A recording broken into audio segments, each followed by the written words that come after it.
And the nice thing is it works for both. It works for her because she's getting to explore all the things, and it works for them because I'm not sitting down with them and just going, okay, now here's the hour and a half that's going to have to just be you, and you're on for all these subjects. Come on, let's go. Let's pull out the workbook. Let's do it. And they're sitting there going, I want to go build Legos. Instead, they're doing it fun as a family together, and they're all benefiting from each other's interests and passions and what they can contribute.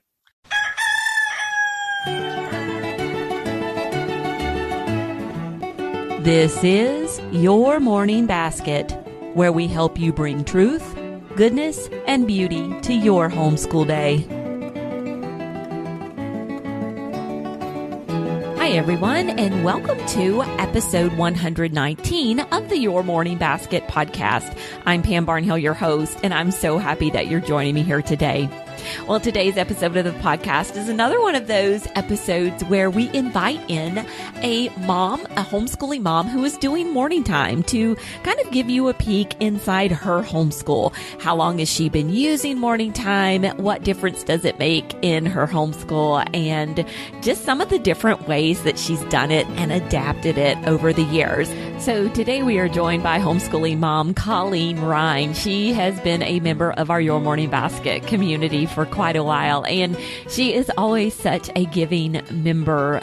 She always has such helpful tips, such wonderful advice, and we just love her. And she's been doing morning time since the beginning in her homeschool, and she's going to be sharing all about it today. Now, if you would like more information about how to do morning time in your homeschool, we have a fun challenge coming up later this month. So go sign up for our Delight 4 Days homeschooling challenge, where we're going to take 4 days and show you how you can bring a little extra delight into your homeschool, something that you and your kids are really going to enjoy doing together.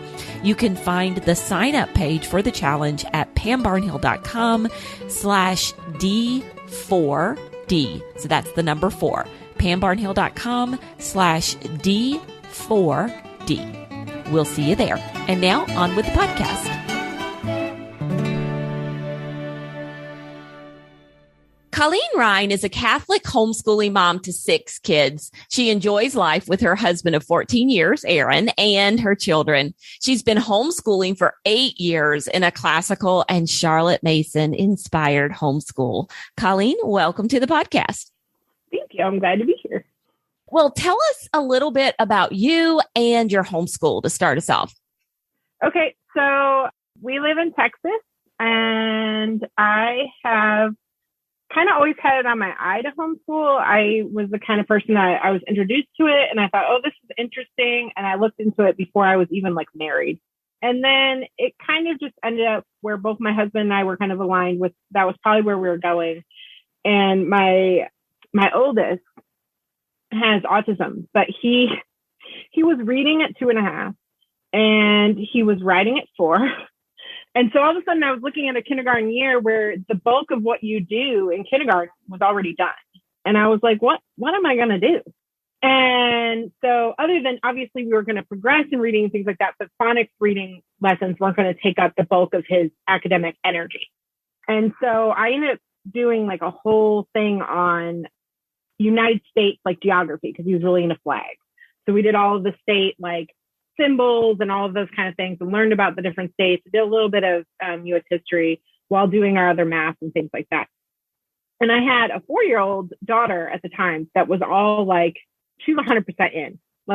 She wanted to be with us there the whole time. And so doing family style learning just kind of happened.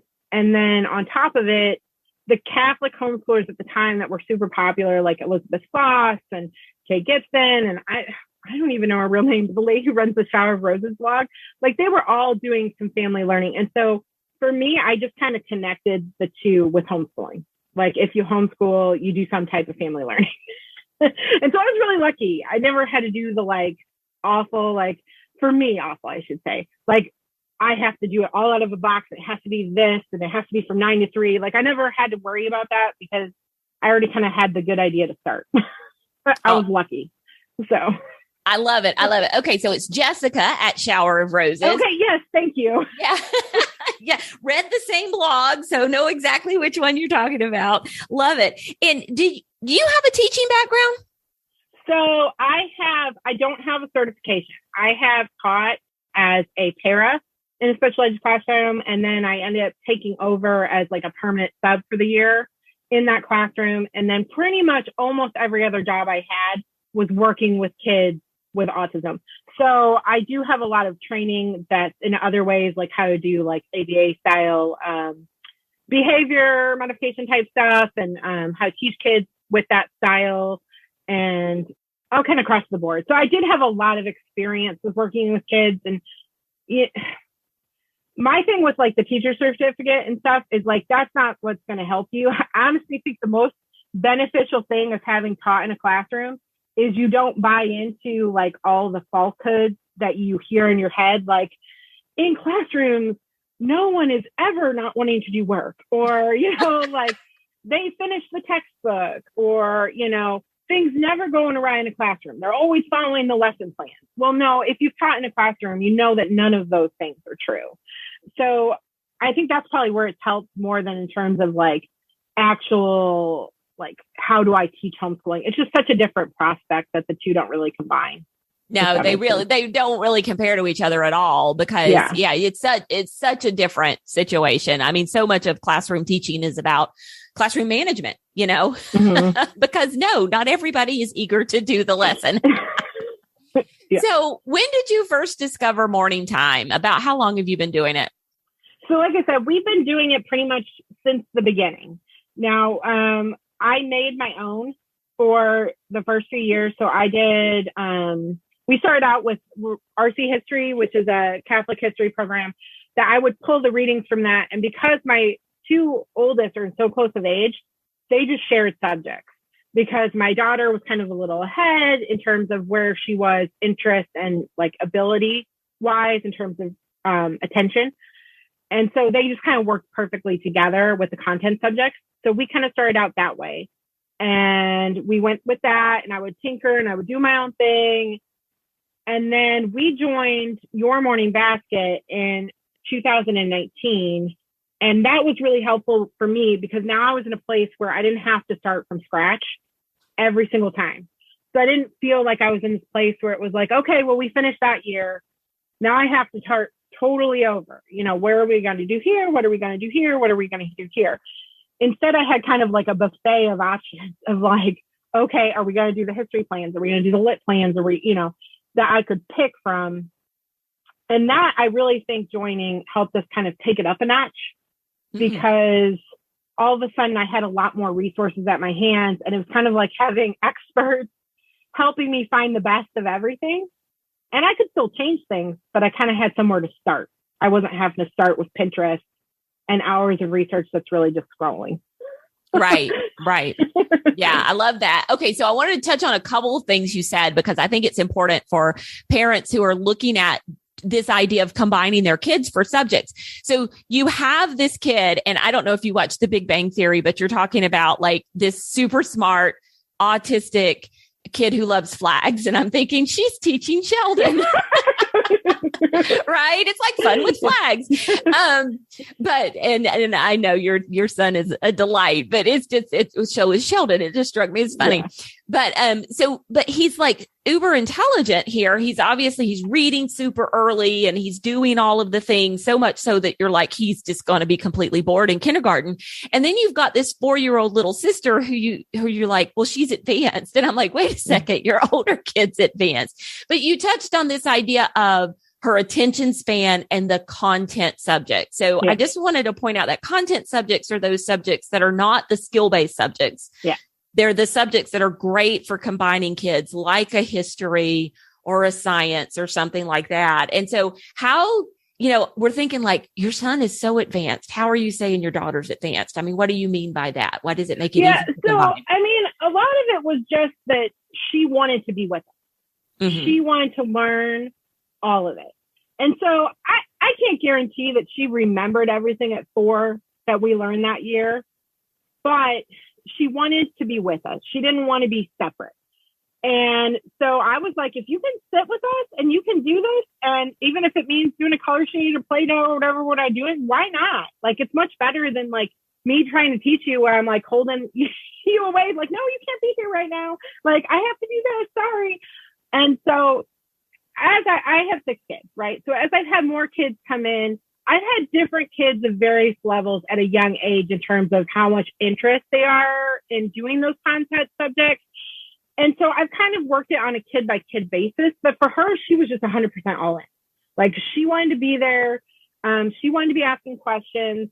She wanted to be doing stuff. And so I was like, okay, I wasn't like braiding her, you know, it was like, I wasn't asking her to do a narration because she wasn't old enough to be required to do those things. But I'm like, what's it going to hurt you to listen to this picture book or, you know, color in the picture of the flag or the birds or whatever. And you might do it at the same level he does, but that's okay. You know? So for us, it's always kind of been, we'll do it together. And the most adjusting I've had to do over time is with having different kids with different levels of attention, right? Because there are some kids like my 2 oldest that will pretty much sit there, and I could do school all day with my daughter and she would do it just because she's just like super inquisitive and loves learning everything. I have younger boys that are like very much, I'd rather build forts all day. Yeah. To quote Andrew Furuwasa. Exactly. So I do have to balance that. And the nice thing is it works for both.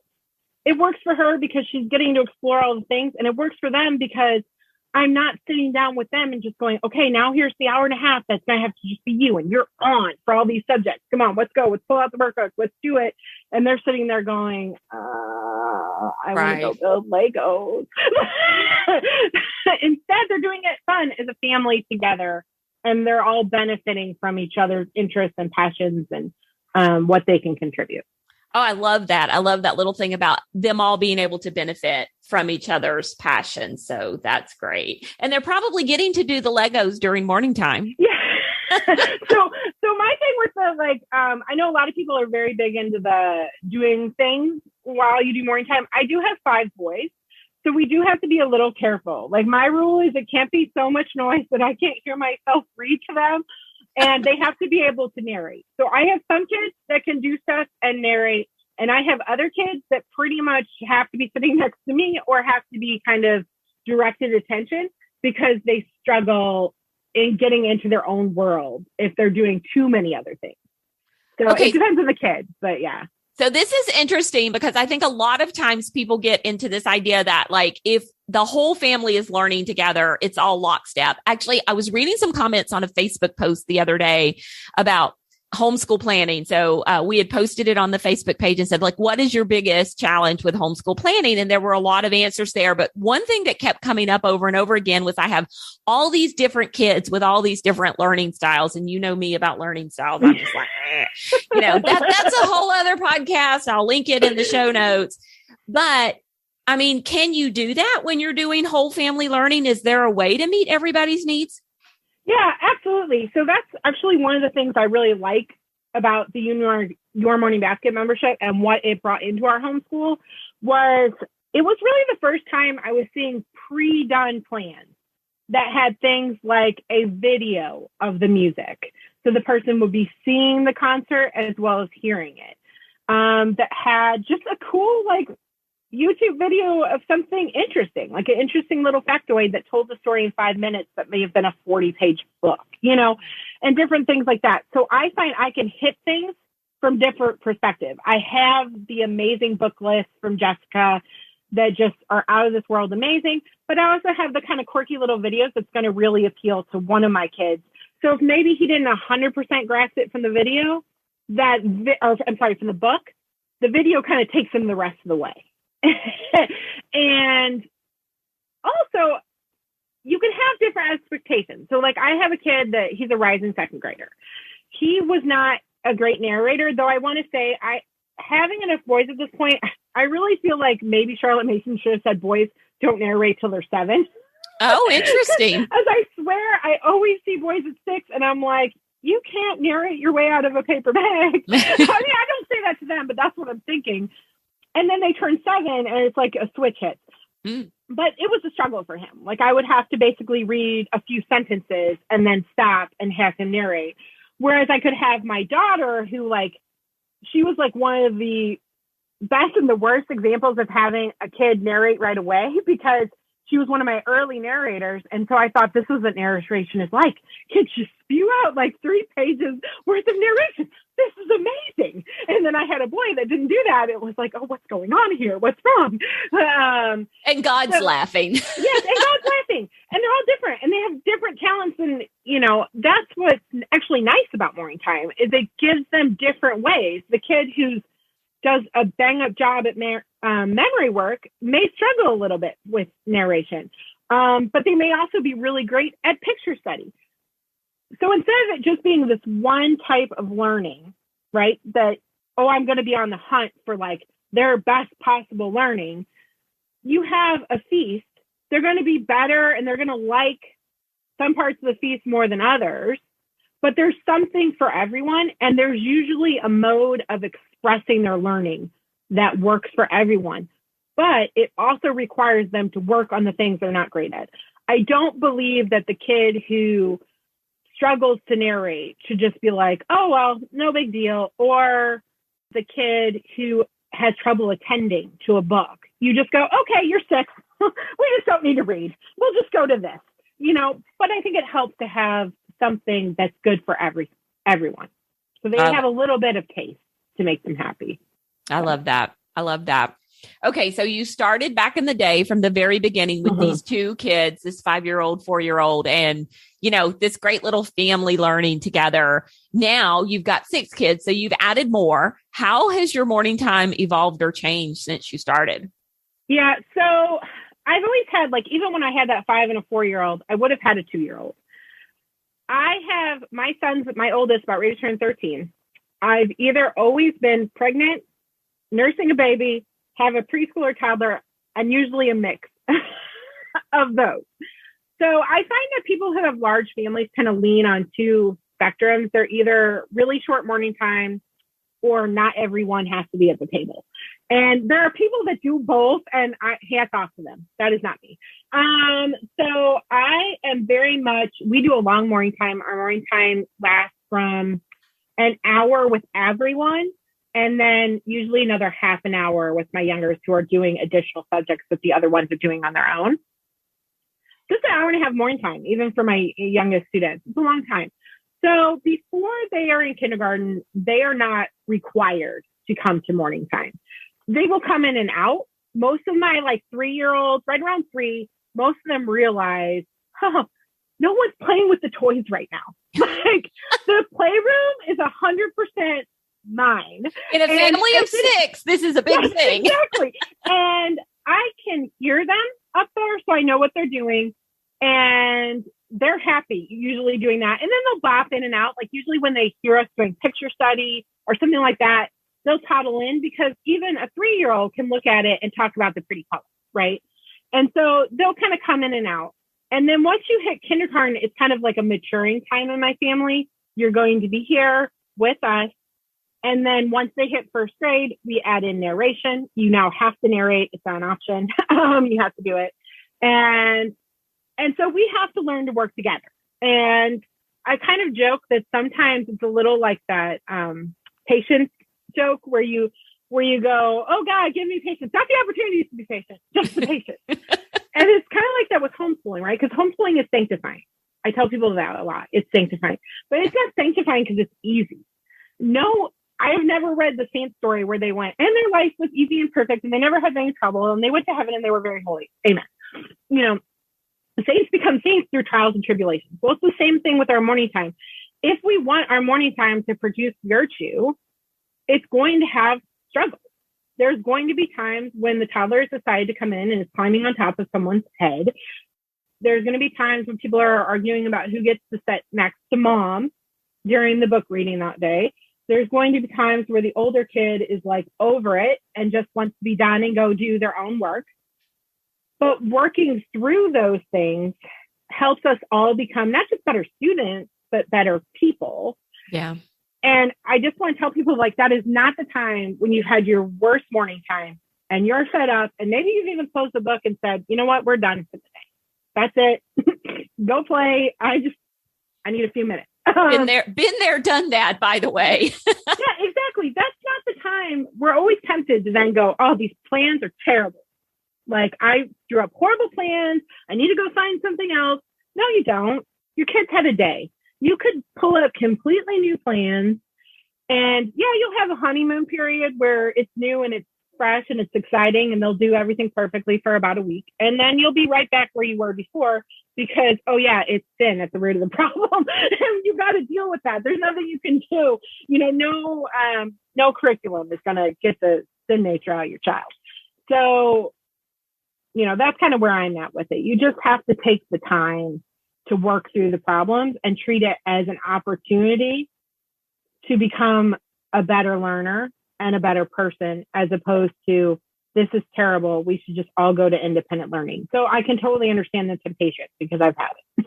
Oh yeah. Lots and lots of days for sure.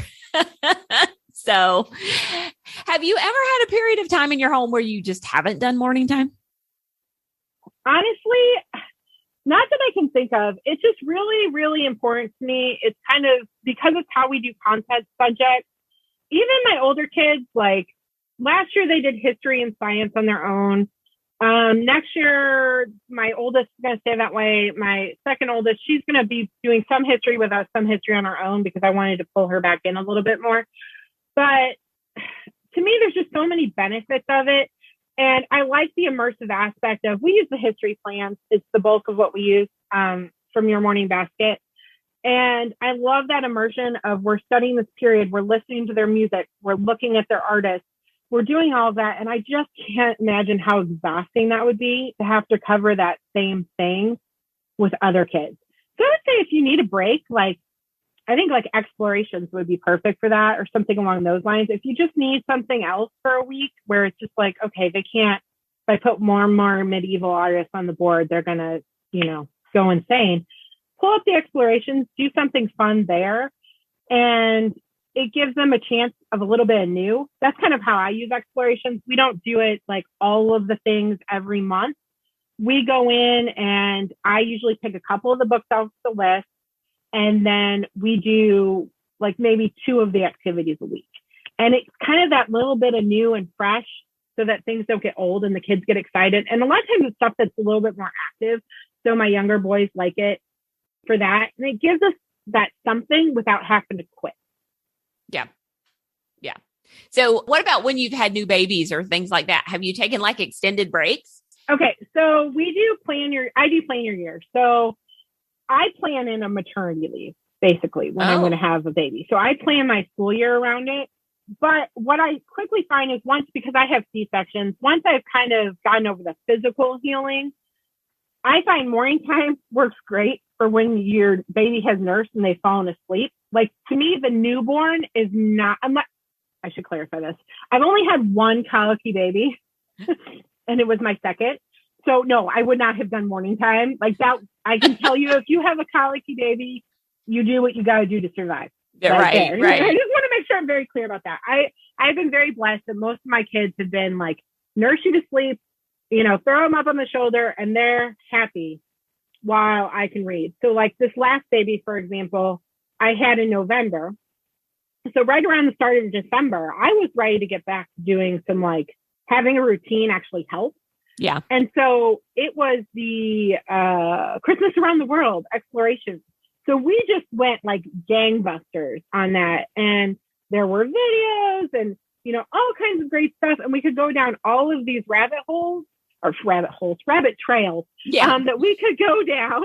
And instead of just not doing anything, the kids are doing something, they're learning, but I can do pretty much all of it while my baby's sleeping and I'm in the recliner, but we don't have to miss out. And I don't have to spend the whole day going, I need you to be quiet because the baby's going to wake up.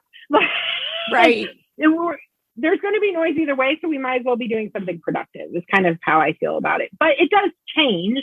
I'm not going to be okay, we're doing 2-hour morning time, whether you like it or not. It's if the baby works up, they want to nurse and they're not, sometimes babies are cool nursing while you're reading. And sometimes they're pin the book. Like, no, attention must be here, Mom. In which case it's like, okay, close the book. Let's do some other activities. It's a great time for the playlist or other type things that I can put up that they can do while I attend to the baby. So it will fluctuate, but unless I've scheduled it into my year, we don't take a break from morning time if I can help it. Yeah. Yeah. And you started to allude to this, and then you kind of got off to talking about some other things, but the hardest year after having a baby is not the first year. Right. Yeah. It's the 1-year-old to 2-year-old. That's the hard, like everybody's like, I'm having a baby next year.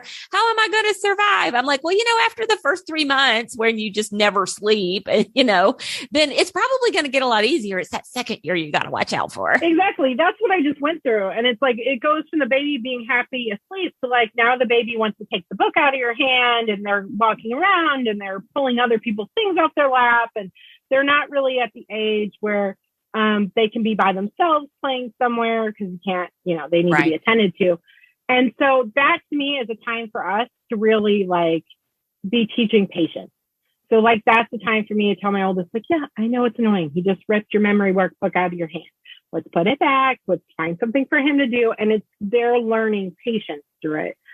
And so, yeah, there are days where it has to be cut shorter, but it works. It works. You just have to kind of like, I know a lot of people will say it's a season. And if you only have 2 or 3 kids, that's true. But like my 13-year-old, his entire academic career has been during a season. I've either had a preschooler, nursed a baby, or I've been pregnant. So we got to do school. So I had to figure out a way to make it work. And that having those plans and having things to do has really been the center of our homeschool for a really long time. I love it. I love it. So other than like just being the center of your homeschool, what are some other ways that morning time has positively impacted your schooling? So I've become like a evangelist for Jessica's book list in the Your Morning Basket. So anyone who's homeschooled for like 5 seconds, they know that you can find book lists galore. Like there are lots of people that put out amazing book lists. But after you've spent like maybe an hour on Pinterest, they all start to look the same because most of them have the same 5 books. And those books are on there for a reason. They're really good books. And those books will be on Jessica's list too. But somehow, even though I have basically an entire shelf in my library that is books about books, and I have all the lists, Jessica finds books that I have never seen before. And they're just amazing. We were doing birds, and I thought, we did a bird study when my daughter was like 3 because we had a dove in our backyard and she wanted to go to the library and get all the books. And then we did birds another time because it kind of started this lifelong fascination with it. And so I had like 20 bird books in the house. I was like, I don't know if I'll even need another bird book. I'll pull all the ones I have. And so I did match up. If we had a book about beaks and it wasn't the same, but I was happy with my break book, we did that beak book. But I remember I found one, it was about New Caledonian birds. And it was Scientists in the Field series, I think is what it's called. I never heard about this series before. And I was like, oh, this sounds interesting. It was on Thrift Books for like $4. I bought it. It came in. And this book was amazing. I had no idea that there were birds that built tools until I read this book. And it was the level of a book that I read with all of my kids because it was super fascinating. But you could have completely, if you were doing explorations, for example, and you had a middle schooler, and maybe you only have a middle schooler, and you're looking at it first and you go, oh, maybe this is just for little kids. This was a middle school book. You could have handed this to a middle school book and it was completely at their reading level. It was paragraphs per page. It was super fascinating. It taught the scientific method, like just packed full of knowledge. I honestly think even a high schooler would have found it interesting, the information. And that's what I find really are the gems in her book list. Yeah. It's not just, here's the 5 picture books that everyone uses, that they're great. But here's these other things that have excellent back matter or will appeal to every age. Or like for history, she always finds these cool choose your adventure books that aren't the boring, like there's some choose your adventure books that they're really cheesy. Like the point is for the reaction more than it is for the truth. These are not like that. These are great books that teach things. They're so fun. But my kid who is younger that can lean a little like, this is kind of boring with reading, he's totally engaged because he wants to pay attention because he needs to know the choices so he can pick where we're going next. And so the book lists have been invaluable. So even if I'm not doing a set of plans, but maybe like there's a topic in another subject that we're doing that I want to pick something from, I'll do the little, I think we still have that in membership, right? Where you can go to a site and you can type in the word and it will pull up the plans. I will do that because I will go look at Justin's book list and go, oh, okay, I'll go get some books from here because honestly, and I just straight up buy them. I don't even go to the library because I have never read a book from Jessica where I've been like, oh, that wasn't that great. I don't need to own it. I need to own them all. So if they're on thrift books, I mean, I'm not buying them all new on Amazon, but like if they're on thrift books, I'm buying them because I know I'm going to want them forever. And I know we're going to read them again. So the book lists are definitely like, that's what I always tell everyone about. Okay. That's so funny. And like, so Jessica has this library like you would not believe in her house. And she truly does kind of have this gift for finding the best books. And she finds what she calls these niche books. And it sounds exactly like the one you're talking about with the birds. Another one, this Katya's mushrooms. Did y'all get that one? Did you ever do the mushroom? I think it was in like a seasonal set of morning time plans. I'm not sure we've done that one. It was in like a spring set or something. And there was mushrooms, and my daughter loves mushrooms. She's a high schooler. She still has this book. It's a picture book, but it's got such great information. Like totally as a high schooler, she pulls it out and there's so much wonderful information in there. So yeah, we're just truly blessed with having Jessica and her ability to find these really, really good books. So I love that. And then the index. Yeah. So you can still go in and search a topic in the index and it'll show you where we've talked about it in the plans before. So you can go find that set of plans and pull up the books and follow those rabbit trails to wherever they might lead you. So yeah, I love it. So what about fruits? What are some of the fruits that you've seen in your kids from morning time? I mean, for me, the biggest thing is the relationship. And I know that there are some people now saying it's not about the relationship. And I'm just like, I don't know. I think it kind of is. Like, and I get the fact that, you know, yes, your kid's education is important. You can't give up that for the sake of relationship. But I don't think anyone who's arguing about relationships is saying that. But I have my oldest and my youngest. I've been taking some pictures of them the last year. And actually, no, I'm sorry. It's my second youngest, my 4-year-old. Because they're like buddies. Like they both love being outside, but I'm still at the point because he's a little bit like very adventurous where I'm not really comfortable with him being outside on his own because I'm just like, I don't know what you're going to decide to do. So I'm like, you need to find someone, and it's hot in Texas. Yeah. So pretty much all year round. And so sometimes kids want to be outside and sometimes they're like, sorry, it's too hot. And my oldest autistic son is like, yeah, we'll go outside. And they're sitting in there, like we have a big platform type swing that they're sitting in and just swinging away. And all I could think of when I took this picture was, if I had these kids in school, or even if they were doing all of their work independently, I would not have a 13-year-old and a 4-year-old that just genuinely love spending time together. And that's not because they're intellectual equals or anything like that. It's just they've enjoyed life together. Like we've done stuff together. And so the idea that you would spend time apart just because you're younger, and just be like, get away from me. You're only 4. I don't want to spend time with you. It doesn't exist because they're used to it, and they have to learn to deal with each other. And in learning to deal with each other, they actually realize, hey, I actually like you. I think you're cool. There's things we can do. That doesn't mean they don't have times where they kind of pair off. The older kids go off and do their own thing, and the younger kids go off and do their own thing. But there's not this automatic association that I remember from my own childhood of, oh, gosh, I got to hang out with the babies. Right. It's just, what are we going to do? And I just can't think that if we hadn't spent morning time together, that would have necessarily happened.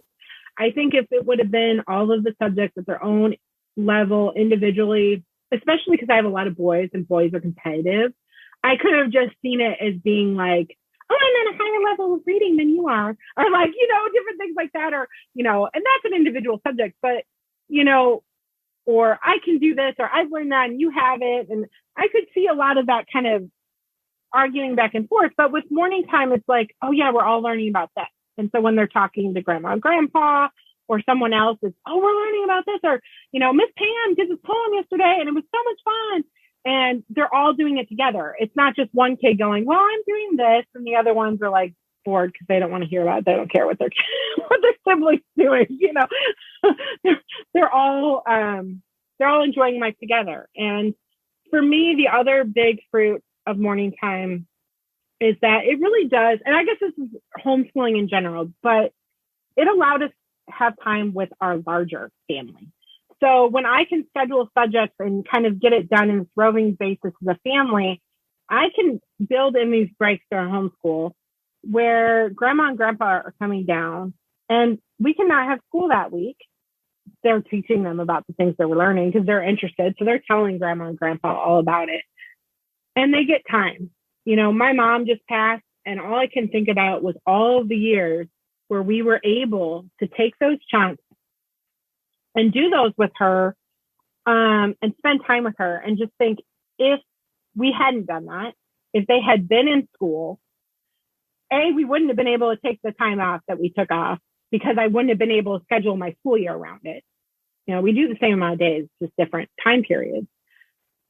But then on the other hand, I find that kids who haven't been in morning time, who don't do that type of learning, get this idea at a certain age that grandparents aren't cool anymore. Like, it's just like, or aunts or uncles, like they get bored. Like they're just like, oh, let me go play with the kids my age.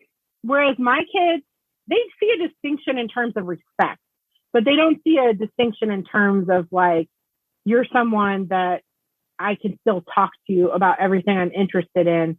They all come running to the door when my mother-in-law, their grandma, comes over, they're interested. So I find that the relationship you build as a family in morning time extends outward. Oh. So it's not just your own family. It's, hey, I noticed that mom learns with me when we're studying this musician or we're studying this painting, or she goes, I don't know, look it up. I bet grandma's like that too. So she's talking about something I don't understand. Maybe I ask her a question and we go off and we search it together. They don't just assume that school is this box that you put it in. And once it's over, you're done. School is really all the time.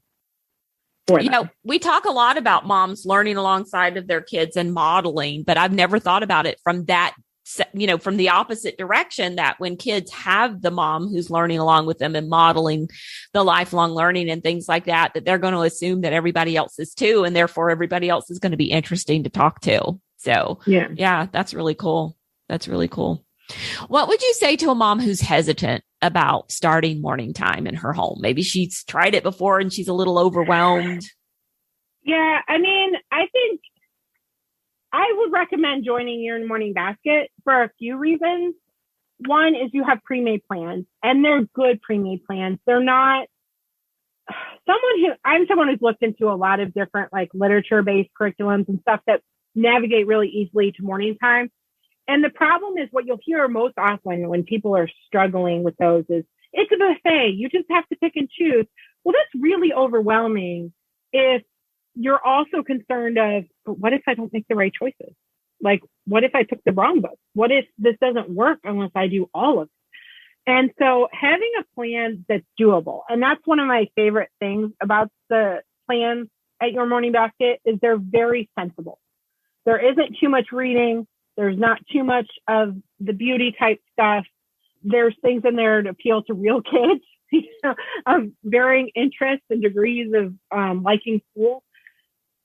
Is you can take basically any set of plans in there, get your books, and start tomorrow.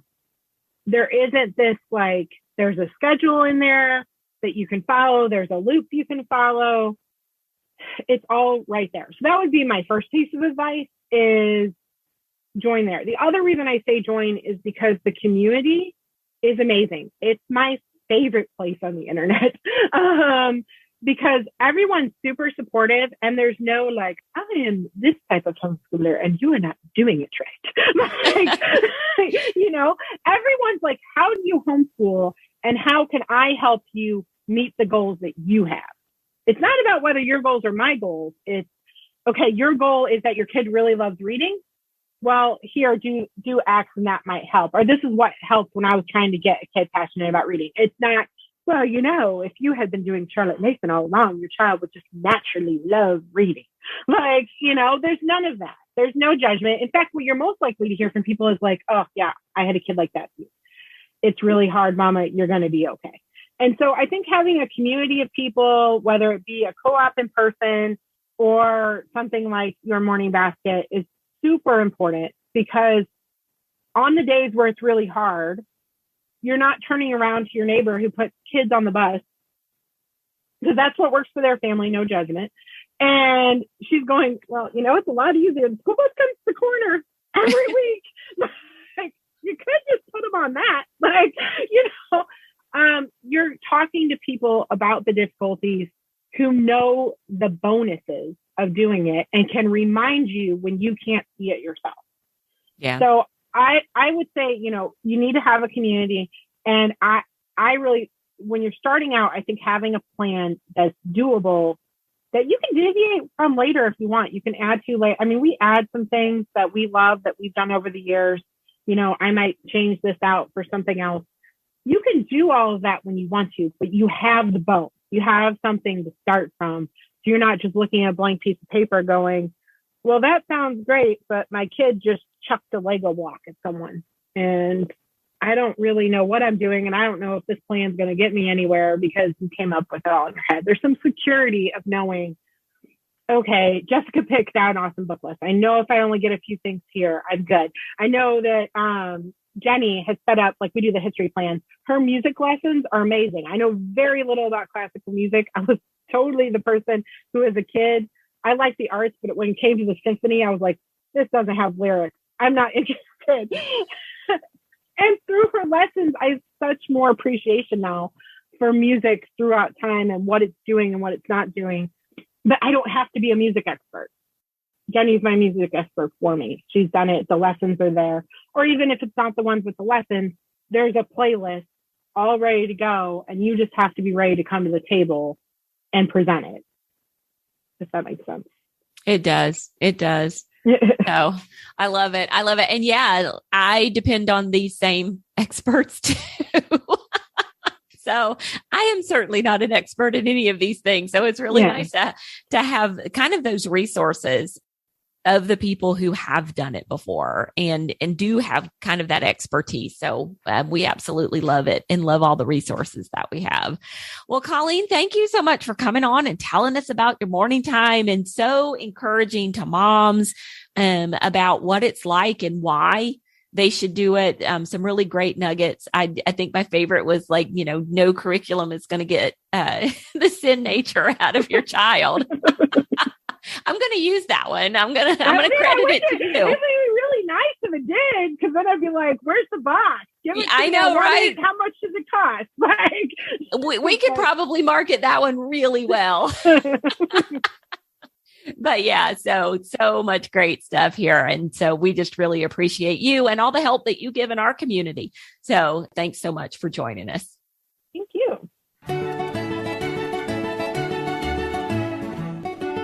And there you have it. Now, if you would like links to any of the books and resources that Colleen and I chatted about today, including Jessica's wonderful book list and the Delight for Days challenge that I am inviting you to come and enter into, you can find those on the show notes for this episode of the podcast.